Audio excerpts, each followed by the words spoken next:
uzothola ukujula ukuthi why kunesizathu ukuthi ibe khona. Amen. Now eBhayibhelini ke iBhayibheli izwi kaNkulunkulu. Amen. Izwi kaNkulunkulu. Masiqala ukuzwa ngegama elithi umuntu. Kana nje kumention eBhayibhelini silizwa kuGenesis chapter 1 verse 26. Amen. Lapho uNkulunkulu ethi masenze umuntu ngomfanekiso wethu asifuze abuse emhlabeni. Amen. Yaqala lapho nje uNkulunkulu uyayiveza indaba iplan yakhe ngomuntu ukuthi eyini iplan kaNkulunkulu ngomuntu. Amen. Hallelujah.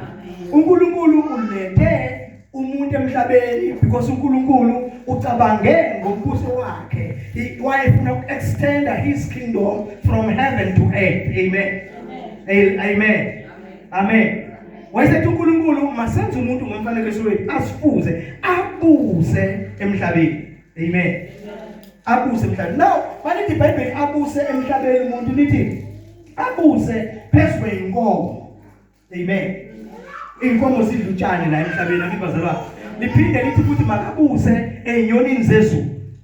Elithi sindiza kuphi? La emkhathini. Amen. Liphinde lithi akabuse phansi kwamanzi. Amen.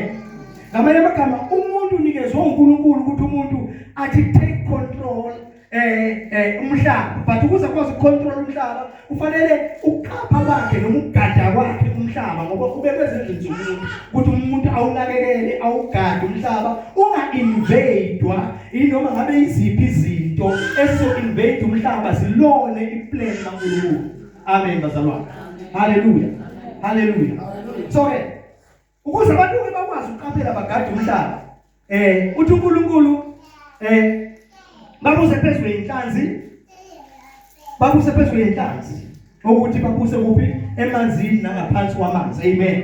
Konke okusemanzini kusho ukuthi ngamanye amagama izwe langaphansi komhlaba nalo linikezelwe kumuntu ukuthi umuntu makene njani makalibuze. Amen. Nokuthi futhi siyazi ukuthi emanzini akuhlala abantu asindawo edalelwe ukuhlala abantu kodwa umhlaba odalelwe ukuhlala abantu. Nala futhi emkhathini la ezweni la emkhathini nakhona akuhlala abantu. Amen. Amen.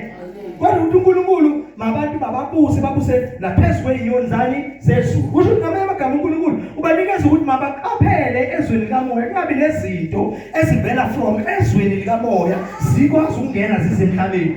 uNkulunkulu beka umuntu themba umuntu ukuthi akungabikho lutho olu-invade olubusuka ezweni lomoya lezweni likamoya emkhathini lize emhlabeni. Amen.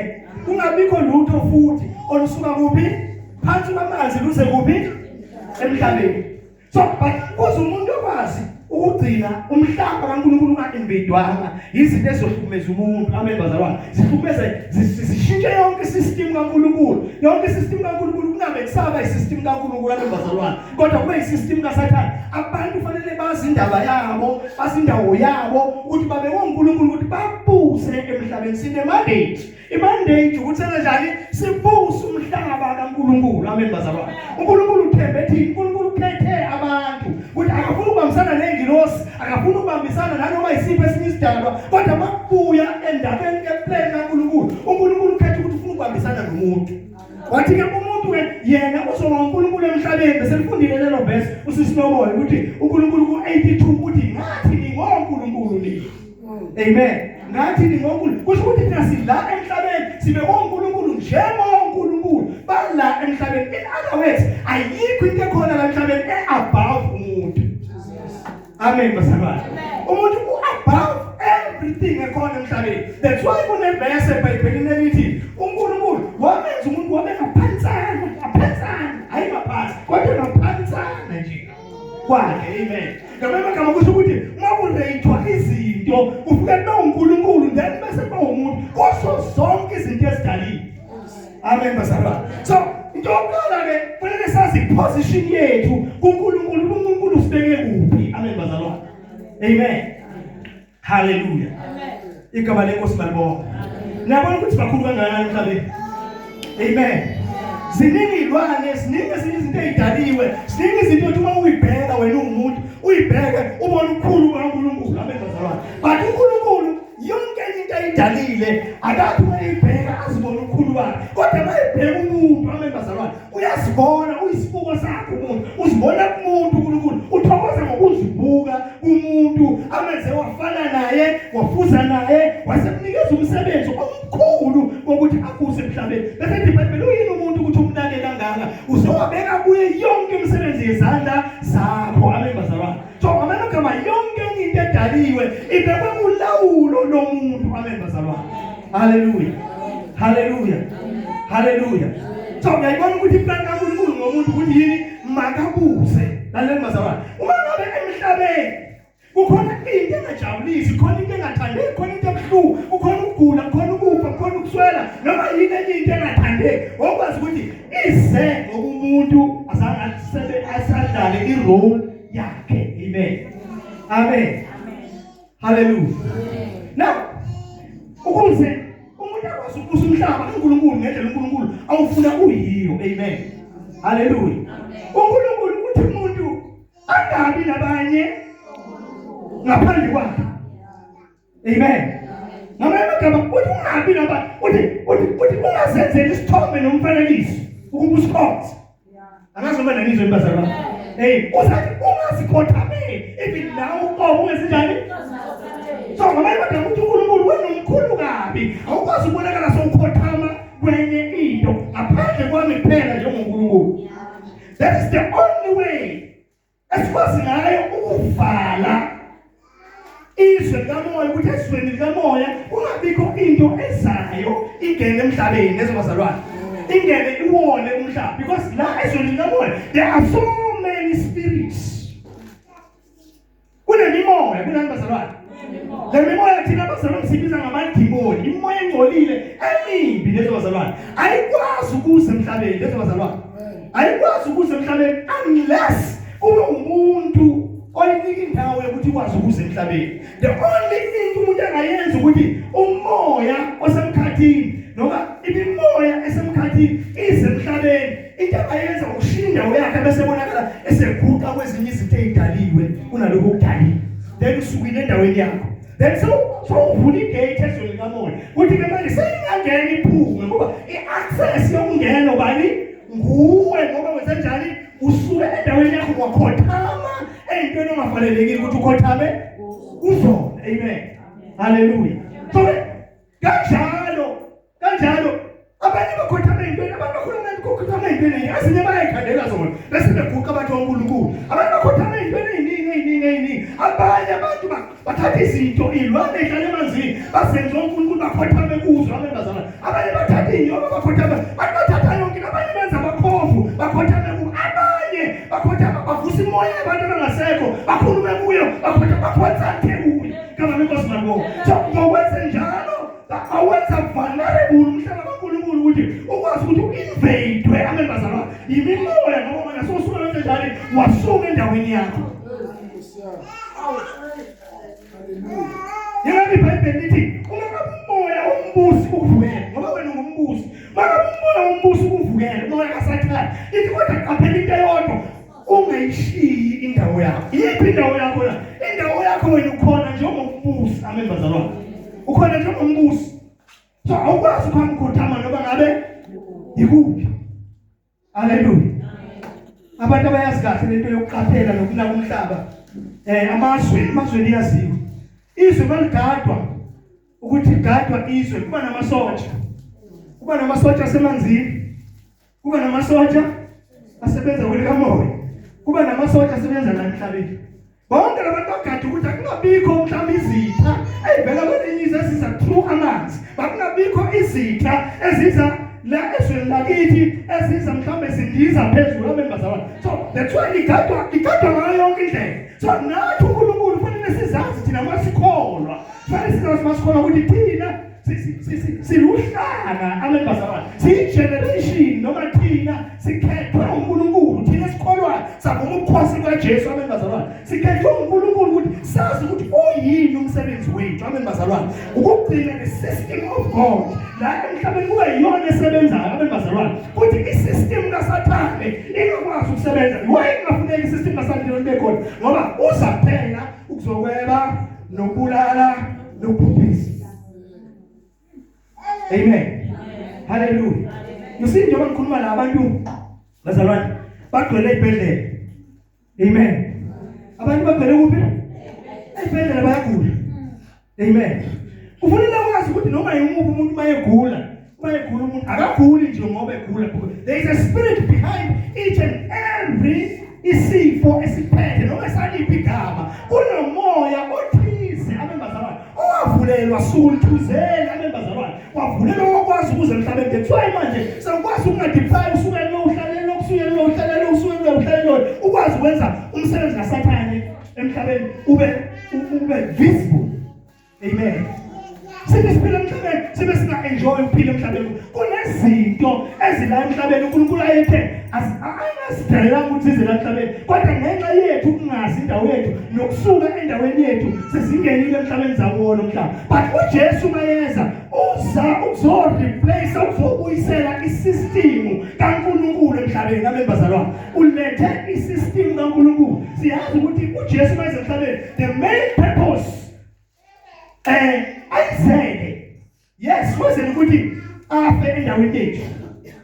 Uma yefa ngegazi lakhe sithethele bizona. Konkela amacala ethu. Amen.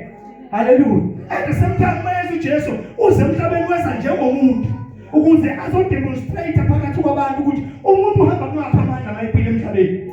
Abembazalwane. uJesu noma behamba evula amehlo empumputhe esukisa bonke abantu abagulayo elapha zonke izifo bekademonstrate thina njengabantu. Yingakho washiya uNkulunkulu waba ngumuntu ebantwini abembazalwane. So ukuze aphile phakathi kwabantu abantu babone ukuthi uNkulunkulu umuntu umnikezele ukuthi aphile kungapha amandla abembazalwane. Hallelujah. Kabale Nkosi malibonga. Amen. Hallelujah. Kono ngazi ukuthi ngiyasona. Amen. Igama lenkosi malibonga. So uJesu uzele ukuthi uma ezela emhlabeni kukhona into ayilethile, konke ezenjani bazalwane? Ayilethile azoyishiya la emhlabeni. Amen. Azoyishiya la emhlabeni. Azoyiqalisa bese yishiya la emhlabeni. Ime la emhlabeni konke lokhu Jesu abekakwenza. Bese ngoba uzoyenza yona multiply isabalale igcwala umhlaba wonke abembazalwane. Ukuthi la kukhona umzalwane omukela uJesu njengenkosi nomsindisi. Balaba khona labantu ababizwa ngokuthi yibandla abembazalwane.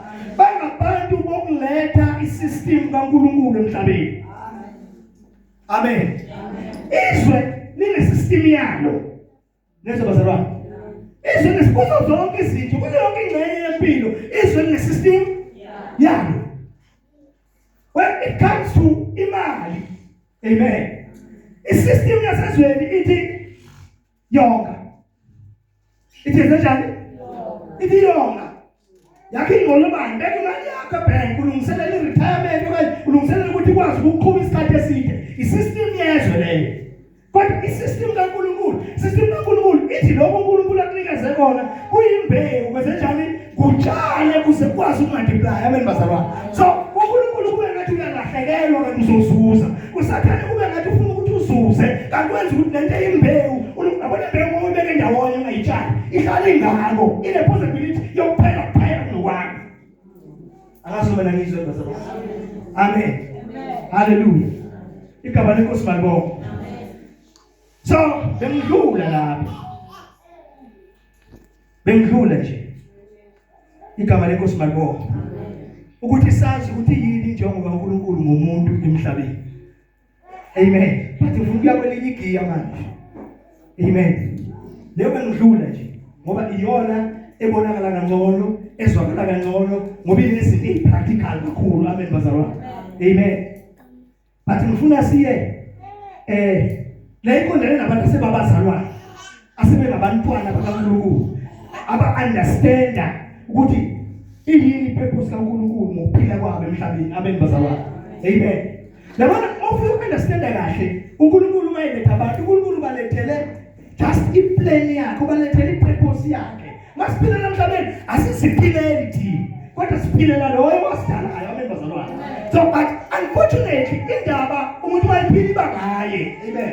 Ugcina singaye abembazalwane kanti akasidalanga ulethiwe. Akunabantu ezenze lutho. Mawunemoto imoto yakho yokuthi sebe wena. Amen. Hallelujah. Kuyisho abangabe imoto yakho sekuwena esikuyona esibalulekile wena usuyisigcina sayo. Kanti yona fanele ibe isigcina sakho ngoba izelo uzoseva wena. Amen. Izelo uzoseva wena. Amen bazalwane. So nathi njengabantu kufanele sazi ukuthi sila emhlabeni asizilethanga, asizibekanga, asisidalanga nakubuya phila. Akho mandla akuwe akwenza ukuthi uvukile namhlanje ngamandla akho wavuka uphila. Amen. Uvukile ngenxa yomusa. Baningi abalalele ngethemba lokuvuka kodwa zange bavuke ngokuphila wabo akukho emandleni abo kodwa sesandleni sikabani? SikaNkulunkulu. So uNkulunkulu mayesekunike opportunity nethuba lokuthi phila, yazi ukuthi uNkulunkulu yena ngokwakhe wayeza kunika ithuba lokuthi uphile. Angazi mina ngizwe bazalwane. Na ukandla bazalwane. Njengoba siphila la emhlabeni sonke siphila emkhakheni eminingi yahlukene. Amen. Siphila emikhakheni eminingi khona somabhizinisi. Amen. Kukhona abantu besports. Kukhona abantu ngizothabana. Ayikho bezempilo. Khona imikhakheni eminingi yahlukene. Amen. Esiphila kuyo uNkulunkulu akubekanga ngephutha la akubeke khona, but into ebalulekile ukuthi uNkulunkulu ubekile la akubeke khona. Ufanele wena wazi ukuthi sekwazi ukuthi uNkulunkulu umbekele ukuthi la ngimrepresente ngimele umbuso wakhe kuleyo department enguyo. Abazalwane ngimele umbuso wakhe noma ngabe usemsebenzini uyasebenza, but uNkulunkulu akubhekile ukuthi ngikunikele lo msebenzi ngoba ngine-plan enginalo. Amen bazalwane. Angifuna ukuthi liphumelele. Amen bazalwane. Angifuna ukuthi liphumelele iplan enginalo. Angifuna liphumelele. So njengoba ngikunike lo msebenzi ngithembe wena ngaloko uzokuthola kulo msebenzi ukuthi uzokwazi ukungena eplanini elikhulu. Nawe wakho ama-plan but uzokwazi ukungena kwi-bigger plan ekaNkulunkulu. Amen bazalwane. Hallelujah. Those sinama-plans ethu. Sinama-plans ethu.